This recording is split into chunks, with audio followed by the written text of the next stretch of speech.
केंद्र सरकार लॉन्च कले बीमा सखी योजना। तबे बीमा सखी योजनार जदि आपणकर बयस 18 वर्ष रु 70 वर्ष मध्य तेबे आपण मध्य एथिरे आवेदन करि पारिबे आ पाई पारिबे मासिक 7,000 टंका। सखी योजना के तहत 2 लाख महिलाओं को रोजगार के अवसर देने का लक्ष्य है। तबे स्कीम रे केउ माने आवेदन करिवे कोन रहिचो अपडेट जा विषय रे जानिबा शेष पर्यंत देखंतु। ता पूर्वरु वीडियो को लाइक करंतु, सब्सक्राइब करनथिले एबे सब्सक्राइब करी पाखर थिबा घंटी चिन्ह को दबाई दियंतु। तबे बीमा सखी योजना होउछ एक एजेंट, अर्थात आपण एलआईसी रे मध्य एजेंट बनि पारिबे।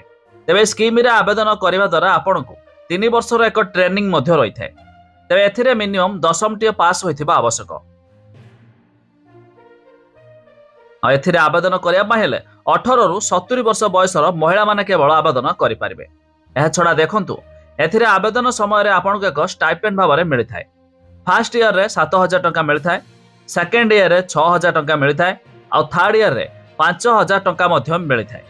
एहा छडा देखंतु एथिरे आवेदन करिया पय हेले आपण को कोन समिति भी कोनोसी एते आवश्यक डॉक्यूमेंट नुहे, जहा कि normal document self attested copy age proof, self attested copy address proof, self attested copy of certificate of education qualification जहा कि आपनकर मैट्रिक सर्टिफिकेट।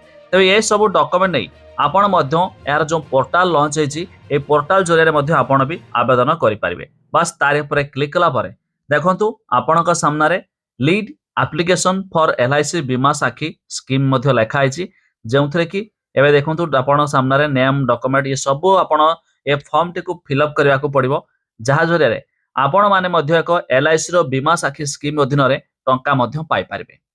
तेज अधिक जाना वेबसाइट रो लिंक आम डेस्क्रिप्शन रे देइछु, एमिति कि पोर्टाल रो लिंक भी डेस्क्रिप्शन रे देइछु, आपण माने जाई मध्य चेक कर दे पारिबे, जहा कि केंद्र सरकार तरफ लॉन्च हला बीमा सखी योजना।